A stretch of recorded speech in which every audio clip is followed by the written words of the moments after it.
आप देख रहे हैं मायरा न्यूज मालेगांव। हो रही है इस बैठक में इस शहर को क्राइम को निश्चित नाबूद करने का बेड़ा उठाने वाले, इस शहर को क्राइम्स को से पाक करने वाले ऐसे महान अपर पुलिस अधीक्षक सूरज गुंजाल साहब, DYSP शहर सर्व PI साहब, शांतिता कमेटी सदस्य और हमारे ताजिया कमेटी के प्रमुख, हमारे सिया जमात के प्रमुख राजू भाई, सलमान भाई और यहाँ सभी लोग हैं। साहब मैं 2 लफ्जों में अपनी बात रखना चाहता हूँ कि अगले साल जामिया रोड जो आता है मदरसा जामिया शहनाज के पास, तो जो टेंशन चौक के आगे एक अपने खड्डा है और उधर का परिस्थिति इतना खराब है कि 2 ताजियां जिनके वे बची थी। मैं खुद साथ में चलता था। हमारे यहाँ किला पुलिस स्टेशन के पाटिल साहब बैठे हैं, वो मुझे जानते हैं। मैं बचपन से अमन कमेटी मीटिंग और पुलिस को सहयोग करते आया हूँ। शायद इसके ऊपर मेन नोट होना चाहिए और साफ सफाई गटर का जो पानी है शायद वहाँ पे आए दिन रोड पे रहता है, तो जो लोग जाते हैं तो ताजिया का झुकाव भी हुआ है अगले साल। और एक घटना हुई थी चंदनपुरी गेट पे, जब ताजिए का जुलूस जा रहा था तो 4 की गाड़ी पे लेके जा रहे थे। वहाँ पे कुछ नशाखोर लोग उसमें शामिल हो गए और वहाँ पर छुरी और चाकू से मारा मारी की वारदात भी हुई, लेकिन प्रशासन ने उससे बर वक्त तो कंट्रोल किया। हमारे जावेद अनवर साहब थे, हमारे अमन कमेटी के लोग थे, उससे तुरंत तो सटाया था। तो ये जुलूस में ऐसा नहीं होना चाहिए। कुछ लोग मुहर्रम का चांद निकलने के बाद मुहर्रम के ताल्लुक से ऊट पटांग बयान देना चालू करते हैं, ये नहीं होना चाहिए साहब। ये इस शहर में क्या, हिंदुस्तान में क्या, पूरी दुनिया में अपन जैसे लोग इमाम हुसैन को मानते, जिन्होंने सब रोका दामन, भूख प्यास तड़प, मासूम बच्चे और उसके बाद 72 लाशों को उठाकर खेमे तक लाना और बच्चे प्यासे रह गए, लेकिन जालिम और शराबी के हाथ में उन्होंने बैठ नहीं किया। उनके सर को शहीद करके जब नीचे पे लगाया तो वो भी कुरान पढ़ रहा था। तो अजमेर क्या, सभी सर्वधर्मों के लोग उनका सम्मान करते हैं। हम ऐसा विचार रख के इस शहर में अमन कमेटी के ताल्लुक से हम जो यहाँ आए हैं, जुलूस का जो रुख होता है वो वैसा ही रहना चाहिए। शाम को 6 बजे का इंतजार रहता है हमें, सभी जुलूस लाइन से चलते रहता है चंदनपुरी गेट पार करके। और जो हमारे राजू भाई ने जिस कौन सा है वो साइकिल वाला खलील सेठ का साइकिल, सर बहुत खतरनाक परिस्थिति है। ये सब ओके करके हमें साथ में रहना चाहिए, हमें सब के ऊपर नजर रखना है। और हम मुहर्रमुल हराम का जो महीना है, हम इसके अंदर प्रशासन को भरपूर सहयोग देंगे। हिंदुस्तान में हिंदुवी स्वराज्य का स्थापन करने वाले जानता राजा छत्रपति शिवाजी महाराज के दौरे हुकूमत में इनको भरपूर सहयोग दिया जाता था। इसलिए किसी धर्मों से नफरत करना ये इस्लाम नहीं कहता। मंदिर मस्जिद गिरजा तोड़ो ये राम नहीं कहता। हरा है अल्लाह का, सफेद है ईसाई का, नीला है अंबेडकर का, डंडा है सिख का, भगवा है भगवान का, इसमें बना है तिरंगा हिंदुस्तान का। हम अमन कमेटी के लोग माननीय अपर पुलिस अधीक्षक साहब को और DYSP साहब को, PI साहब को भरपूर सहयोग देंगे। इतना ही बोलकर मैं अपने विचार को समाप्त करता हूँ। धन्यवाद। जय हिंद, जय महाराष्ट्र, अस्सलाम वालेकुम। 1 तारीख से कार्यक्रम करता है।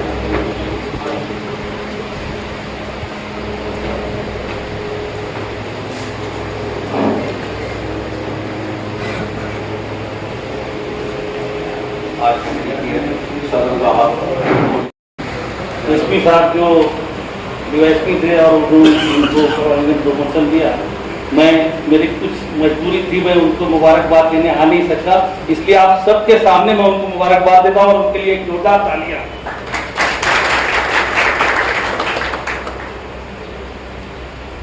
कुछ बातों को रस्म बना लिया जाता है, लेकिन कुछ बातों को जिम्मेदारी समझ के भी करना होता है। त्योहार आ रहा है, प्रशासन का काम है वो अपना करेंगे, लेकिन हम लोगों की भी जिम्मेदारी है कि ये शहर हमारा है। कोई बात अगर होती है तो इस शहर पर दाग लगता है, तो इसलिए कुछ ना हो, सब कुछ अमन के साथ रहे और जहां अमन होगा वहां तरक्की होगी।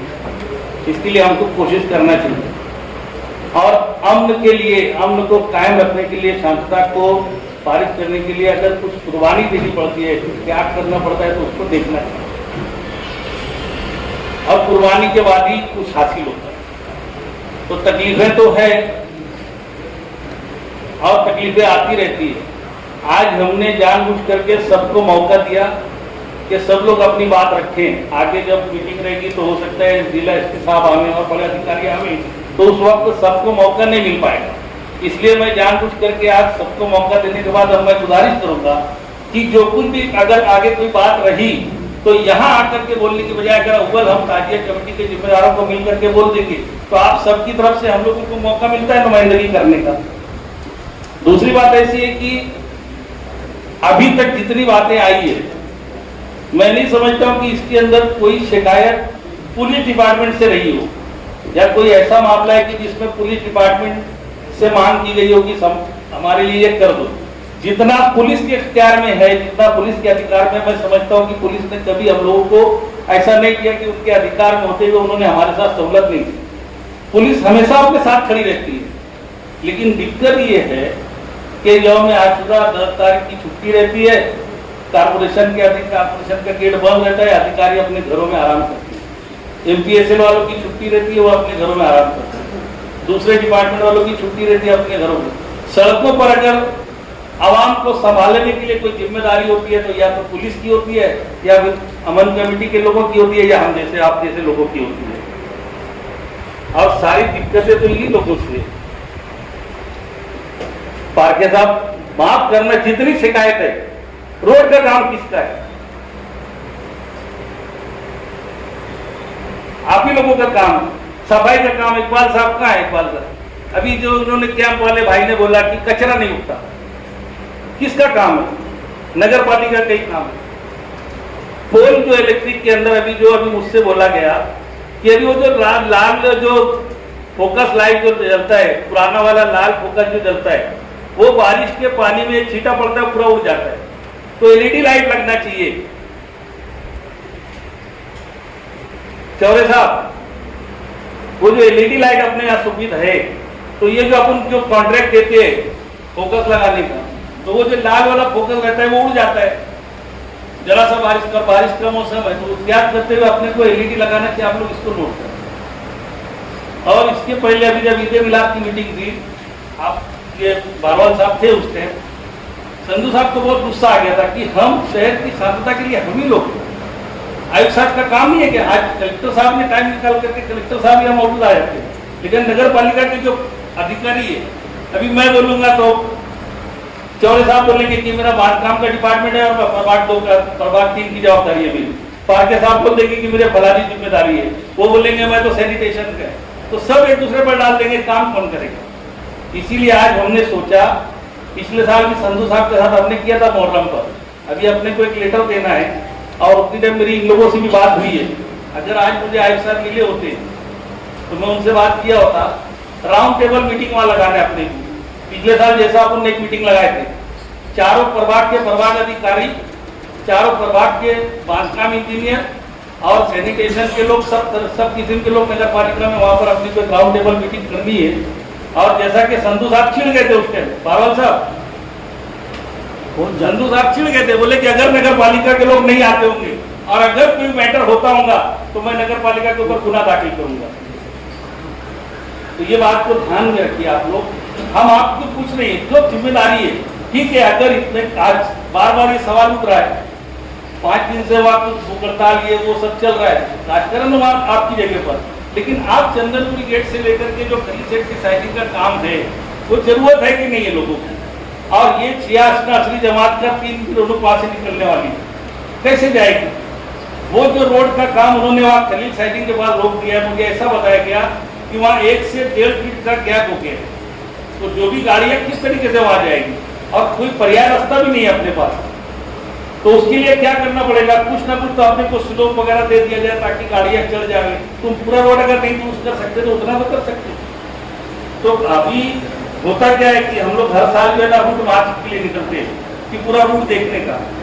तो अभी मैं ऐसा चाहता हूँ कि जब हम लोग अभी बैठेंगे वहाँ पर मीटिंग में, राउंड टेबल मीटिंग लेकर इनके साथ बैठते, तो इनके साथ बैठने के बाद जो एक मेन रूट है, जो इकबाल डाबी से लेकर के जो बस स्टैंड होते हुए जो रूट है, मेन रूट के अलावा चारों प्रभाग में कौन कौन से, शहर बड़ा हो गया, ताजिया सब तरफ हो गई है। हमने यहाँ पर एक रोड में तैयार किया था मुख्य मार्ग के अलावा उपमार्ग का, लेकिन ऐसा था कि उपमार्ग के बारे में इन लोगों की नगर पालिका बोलती है कि हमको उपमार्ग के ऊपर काम करने के लिए बजट नहीं रह सकता क्योंकि सरकार पे मंजूरी नहीं है। तो जिलाधिकारी साहब की तरफ वहां पर भेजा गया था उपमार्ग की मंजूरी के लिए, जो अलग अलग हिस्सों से आके मुख्य मार्ग में लोग शामिल होती है। तो वो भी बहुत बड़े बड़े मार्ग है, उनको मुख्य मार्ग में शामिल, उपमार्ग बोल के उसको मुख्य मार्ग में शामिल करने का, और जो अपना सर्कुलर निकलता है उसके अंदर वो सारे रास्तों का समावेश करने का हम चाहेंगे कि हम टेकन साहब के पास जाएंगे और आप आपको लेटर देंगे।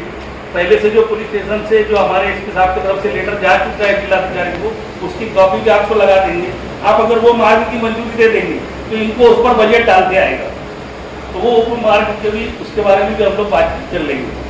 और जो एक चीज़ है खासतौर से कि वहाँ पर जो है मुहर्रम का पूरे गांव के लोग वहाँ जाते हैं। वहाँ पर कलेक्टर की एक जगह थी, जो नेपाल नदी का जो पालोड क्षेत्र है वो कलेक्टर के अंदर में आता है। वहाँ पर कुछ लोगों ने हमारी जगह बता करके वो मदरसा बना लिया, वो हमारे मैदान खत्म हो गया। तो उसके ऊपर भी इसके पहले जो थे वो लोग आज कार्रवाई किए थे, वो भी हम आपके पास लाने वाले हैं। तो ये बहुत सारी बातें, जब मैं बहुत सारी जो कुछ बोला जा चुका है वही सारी बातें रिपीट करने की मैं चाहूँगा कि उससे बेहतर ही है कि जब हम कारपोरेशन में हम जाने वाले हैं तो जिन लोगों को जो जो रास्तों की तकलीफ है वो सब हम लोगों को लिख करके दे, हम कारपोरेशन में रखेंगे। और जो मुख्य मार्ग की जो हम लोग रोड मार्च करते हैं उसके अलावा मार्ग के लिए हम लोग नगर पालिका में जब बैठेंगे तो हर प्रभाग अधिकारी के साथ उनके प्रभाग में कितने इलाके में ताजिया है और वहाँ के उस इलाके के पीआई को भी साथ में लेंगे ताकि हम लोगों को समझ में आए और उनको हम बता सके। क्योंकि एक दिन की बात नहीं है, हमारे मुहर्रम तो आज एक कल गुजर जाएगा। मगर ये पुलिस वाले भी मैं देखा हूँ, जब कुमारवाड़ी पुलिस स्टेशन में हमारे पाटिल साहब थे, क्या गाड़ियाँ कैसे जाती होंगी उस तरफ, इतना खराब रास्ता।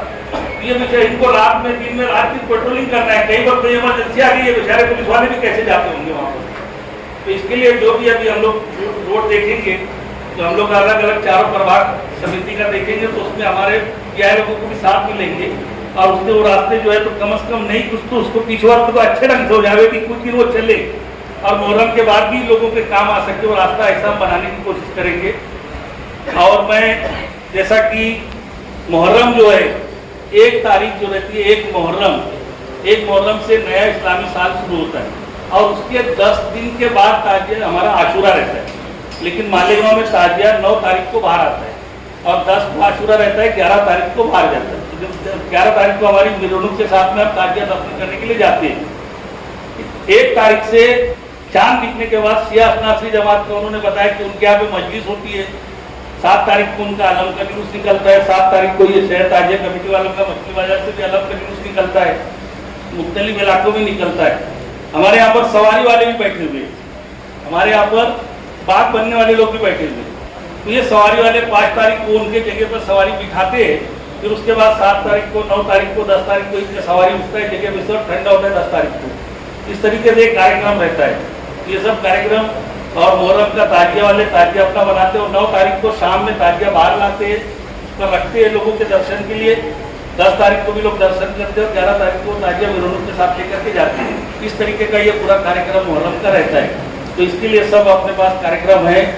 हम ताजिया सुन्नी ताजिया कमेटी की तरफ से मैं आप लोगों को आश्वासन देता हूँ कि हम सबको साथ में लेकर के चलने की बात करेंगे। लेकिन जैसा कि अभी आपने बोला कि हमने कोशिश किया, चौरे साहब खासतौर से आप ध्यान दो कि जो 40 लाख रुपए के बजट से अगर ताजिया घर बना है तो 40 लाख रुपए का वैसा काम दिखना चाहिए। आज वहां पर उन्होंने मेरे जो मालूमात में मिली कि वहां पर उन्होंने टाइल नहीं बिछाया। ताजिया रखने के बाद जब कोई ताजिए को इधर से उधर रखना रहता है, वजनदार है, तो उसको जरा सा खींचने से ताजिए का नुकसान हो रहा है। वहां पर उसने गेट नहीं लगाया, वो शटर लगा दिया, रोलिंग शटर लगा दिया। रोलिंग शटर के अंदर, वो शटर बंद करने के बाद भी वो तो दरवाजा खुला हुआ है, वहां से चूहे है, घूस है, वो अंदर दूसरे ताजिए का नुकसान कर रहे हैं। तो ये बिल कैसे निकला उस ठेकेदार का? दूसरी बात, जो ताजिए की हमने गुंजाल साहब ने, पाटिल साहब ने, खताल साहब ने कोशिश करके अपन ने पिछले साल अलग से जो पतरे का शेड बनवाने की कोशिश की, वो पतरे के शेड उन्होंने सिर्फ बना दिया ऐसा एक ढांचा, उसके अंदर भी उसने फर्शी लगाना या टाइल लगाना जमीन के अंदर, ये जो पतरे उसने रोड पे खड़े किए, उसको साइड को उसने बाउंड्री भी नहीं दी। 8.5 लाख रुपए का बजट उसका। तो ये कैसे होता है? कम से कम अब उसके लिए हमारे गरीब ताजिएदारों से हम पैसे लेंगे, वो पैसा हमने खर्चा करना, तो ये नहीं होना चाहिए। वो जो भी ठेकेदार होगा उसको बुला करके, अभी वहां ताजिया रखा नहीं गया, 10 दिन का 12 दिन का टाइम है, वो ठेकेदार को बुला करके वहां पर टाइल लगना चाहिए। जो भी उसके अंदर इधर उधर से रास्ते गैप है, मैं अभी तक गया नहीं हूं, लेकिन अब मैं जाऊंगा कल परसों में और मैं जाकर के देखूंगा, तो वहां पर काम होना चाहिए। जो काम हो ठेकेदार ने वहां आना चाहिए, और जो कुछ वहां पे काम अधूरा है उसने पूरा करना चाहिए। और ताजिया रखने के बाद ताजिए का कोई नुकसान ना हो, उसने टाइल जमीन पे लगाना चाहिए। साइड में अगर कुछ गैप है, वो साइड उसने वहां पे दीवारें बनाना चाहिए, ईट लगा करके बांधकाम अच्छा करना चाहिए, प्लास्टर अच्छा करना चाहिए। और उसका जो दरवाजा नहीं लगाया उसने, वहां पर सागवान का दरवाजा नहीं तो कम से कम हमारे यहाँ पर लोखंडी दरवाजे बनते हैं, वैसे दरवाजे बना के लगा देना चाहिए। तो ये काम वहाँ होना चाहिए। ये सारी बातें हम लोग करनी है। और जो भी आके रहेगा, मैं साहब से गुजारिश करूंगा कि आप एक, और कलेक्टर साहब से गुजारिश करूंगा कि नगर पालिका को आज एक लेटर दो, 1-2 दिन के अंदर राउंड टेबल वहाँ मीटिंग लगे, ताकि उनको बाद में क्या होता है कि 2-3 दिन के अंदर कैसे क्या करेंगे। तो इसलिए उनको 1-2 दिन के अंदर अपन लोग वहाँ राउंड टेबल मीटिंग करते हैं, उसके बाद सारी बातें वहाँ करते हैं। और जो कुछ रहेगा, मैं चाहूंगा कि मैं एक बात और है, जो अभी क्या होता है कि मुहर्रम का त्योहार मनाने के लिए लोग निकलते हैं, तो मालेगांव में ना खिलौने की बहुत, बच्चे छोटे रहते हैं, वो कहीं भी मेला होता है, यात्रा होती है, तो वहाँ पे खिलौने मिलते हैं। अभी मालेगांव में एक पद्धत हो गई है, वो बंदूक मिलती है। तो बंदूक वो 20 रुपए से लेकर के 500-500, 800-800 रुपए तक की बंदूक रहती है। उसमें छर्रे रहते हैं, कई हादसे हो गए और छर्रे किसी के बच्चे के कान में चले जाते हैं, वो बेचारा कान उसका मसला हो जाता है, किसी के आंख में लग जाती है, बहुत उसमें झगड़े होते हैं। तो 2-3 वर्षों से अपनी ये बात चल रही है कि जो जितने भी यहाँ पर खिलौने की दुकान वाले अपने परमानेंटली है होलसेलर से, इनको अपन आज नोटिस दे देते हैं। और जो बाहर गांव के खिलौने बेचने वाले आते हैं, उन लोगों को भी हम बोलेंगे कि यहाँ पर कोई बंदूक वगैरह, जो पानी वाली जो बंदूक हो या छर्रे वाली बंदूक हो, कोई बंदूक नहीं बेचेंगे। और वो जो बाजा बजाते हैं, उससे हमारी माँ बहनें जो सड़कों पर निकलती है, उसको छेड़खानी करने का काम करते बाजे वाले। बच्चे बाजा नहीं लेते, बड़े बड़े नौजवान लड़के बाजा ले लेते हैं, और उन निर्णयों के अंदर ताजिया जहाँ दर्शन के लिए जाते हैं, वहाँ पर वो बाजे बजा करके महिलाओं को छेड़खानी करने का काम करते हैं। तो बंदूक और बाजा ये बंद बैन रहना चाहिए, इसके लिए हम लोग को कोशिश करना है। मैं विनती करूंगा कि अगर कलेक्टर साहब की परवानगी की जरूरत होगी तो उनसे परवानगी ले लें, और नहीं तो अपन अपने पुलिस डिपार्टमेंट के थ्रू हम सब खिलौने वालों को नोटिस दे देंगे कि अगर ये 10 दिन के अंदर किसी का बंदूक बाजा मिला तो उसके ऊपर कार्रवाई होगी। ऐसा मेरी गुजारिश है। और कोई बात होंगी तो जैसा रहेगा आगे बोलते रहेंगे, हम लोग करते रहेंगे। जय हिंद, अस्सलाम वालेकुम। के मुहर्रम के सिलसिले में आज की जो ताजिया कमेटी की और शहर ताजिया कमेटी, सुन्नी ताजिया कमेटी और अपने शिया भाई जिनके लिए राजू भाई ने बात रखी, उनकी जो मीटिंग ली है उसके चलते आपने जो कुछ सुझाव दिए हैं, इसमें राजू भाई, कुर्बान जी, परवेज़ कलामी, अनीस अहमद चिश्ती, बाद में इकबाल जी, अब्दुल्ला इंजीनियर, बशीर खबरी, शिवाज पाटिल, जावेद अनवर और अपने एडिशनल डायरेक्टर और चौरे साहब ने जो अपना, अरे मैं उसको पहले दिन से बशीर खबरी का भी था, हमारे लिए वो खबरी है, हमको अच्छी इन्फॉर्मेशन देते हैं। तो इन लोगों ने जो कुछ भी आज की बातें रखी है, तो एक अच्छी चीज है कि आप लोगों ने बहुत सारी चीजें हमको पहले ही हमारे ध्यान में ला के दी। जैसे जावेद साहब ने कहा कि बहुत सारे जो मसले हो मोस्ट ऑफ द टाइम महानगर पालिका से रिलेटेड होते हैं। तुम्हें थोड़ा सा आगे आओ, हमारे लोगों को देख सकते और ऐसे ही करना चाहूंगा। ऐसे आ तुम लोग ऐसे आ जाना था। मुझे लग रहा है कि आपके साथ ही बात कुर्सी लेके बैठ जाओ। हाँ, चलो अरे कुर्सी लेके बैठ इन्होंने जो कुछ भी आज के मसले रखे हैं तो मुझे लगता है महानगर पालिका के बारे में ज्यादा से मसले उन्होंने उस पर ध्यान देना चाहिए। मेरी लगभग मैं जब से यहाँ पे डीवाईएसपी था 20 महीने डीवाईएसपी बन के रहा, एडिशनल एसपी बन के मुझे अभी 1 महीना हो गया है हमारे गाँव में, और मेरे ख्याल से मेरी 20-25वीं शांतता कमेटी की मीटिंग होगी। लेकिन जब भी कोई लोगों की जब भी कोई प्रॉब्लम्स लोग बोलते तो महानगर पालिका के बारे में नहीं होते, पुलिस वाले अपना अपना काम करते हैं और दूसरा काम एमपी से वालों का होता है। तो मुझे लगता है थोड़ा महानगर पालिका के अधिकारियों ने भी इससे थोड़ी समझ लेनी चाहिए कि लोगों का भी एक संयम होता है, एक पेशेंस होता है, और इनका एक बड़प्पन है कि हमेशा ये शांति के मार्ग से हमको बोलते, लेकिन उन पे ध्यान न देना, उनके बातों को टालना और हमारा दिखाना की तलबल न दिखती, आपके बाजू जो तलबल होनी चाहिए वो नहीं दिखती, तो उस पर थोड़ा सा ध्यान देना चाहिए। हर एक अधिकारी ने अपना अपना, जैसे हम अपना अपना सेक्शन में देख लेते हैं कि कौन से ताजिया कौन से रूट से आएगी, कहाँ पे ताजिया बैठने वाली है, कौन सी आदम बंदा की अगर मेरों के तो वो कौन से रास्ते से गुजरेगी, सवारी कौन से रास्ते से गुजरेगी, तो उसका पूरा एक माइनर प्लानिंग सेक्शन की पीआई बाद में डीवाईएसपी एडिशनल एसपी खुद रास्ते पे घूमते हैं, पूरा बंदोबस्त प्लान आउट करते हैं, उसके लिए कुछ प्रिवेंटिव एक्शन लेंगे तो वो करते हैं, और हर एक त्योहार के टाइम पे होता है। वैसे महानगर पालिका ने करना चाहिए, अपना अपना प्रभाग चुनो, अपने अपने रास्ते खुद घूमो, अपने शहर राज्य कमेटी के जिम्मेदार लोग हैं, सुन्नी राज्य कमेटी के जिम्मेदार लोग हैं, उनको लेके घूमो। वो आपको 10 चीजें ऐसे बोलेंगे कि आपको लगेगा कि यहाँ पे अपने प्रशासन की जरूरत है, और आपको ज्यादा कुछ करना नहीं है, बेसिक चीजें वो हमेशा बोलते हैं, रास्ता, स्वच्छता, लाईट, गटारीचं सिवेजचं पाणी, त्याच्यानंतर मग जेमपी सर्वांचे जे लोकांचा तारा आहे, जेमपी सर्वांना कोण आहे, तर तुम्ही स्वतः जाऊन पायी फिरा, 2 व्हीलरवरती फिरा, आमच्या ठाणेदारांबरोबरती फिरा, तो त्याला लक्षात येत नाही चारा प्रॉब्लेम आहे की आपण आणि फार काय त्याला रॉकेट सायन्स करायचं नाही ना, तर त्यांचा आता अपेक्षा असं आहे की तुम्ही 24 तास लाईटचा सप्लाय करणार, त्या शेवटचे 2 दिवस इम्पॉर्टंट आहे किंवा ज्या दिवशी ताज्या बसतात त्या दिवशी तुम्ही त्यांना दिलं पाहिजे, आणि तिथे लोकांचा तारा आहे त्याचं काहीतरी तुम्ही नियोजन करा, जेणेकरून कुठली ताज्या तिथे अडकणार नाही। एक उन्होंने बहुत इम्पॉर्टंट बात रखी है कि रस्ते के बारे में, मतलब खलील साईजी गोवारी माता मंदिर असू द्या, तिथून आतमध्ये झांजेश्वर पर्यंत आता असा झालेला आहे, परंतु मागच्या वर्षी तो रस्ता खूप खराब होता, बरोबर आहे, मग त्याच्यात आम्ही एकदम शेवटच्या दिवसाला मग तुम्ही काहीतरी रूट चेंज करणार, मग या रोडने आपण तिकडून जाऊ, लेफ्टने नाही राईटने टाकू, काय हा रूट चेंज करायला सुद्धा मला खूप वरतीपर्यंत सांगावं लागतं की आम्ही यावेळेस ताज्या कमिटीचा रूट चेंज केलेला आहे। आता जर काही भानगड झाली नाही तर कुठलीही गोष्ट घडली जाईल, परंतु भानगड जर झाली तर मग तुम्हाला कोणी रोड चेंज करायला लावला होता, मग तुमचं कोऑर्डिनेशन नाही, तुम्ही आधी तयारी केली नाही, अशा गोष्टी होतात, तो ऐसा नहीं होना चाहिए। हम जिम्मेदार लोग हैं प्रशासन के, और इनकी जो सजेशंस है, इनकी जो हमसे अपेक्षा है वो खूप माफ घेते अपेक्षा, त्यामध्ये पूर्ण करणं काम आहे।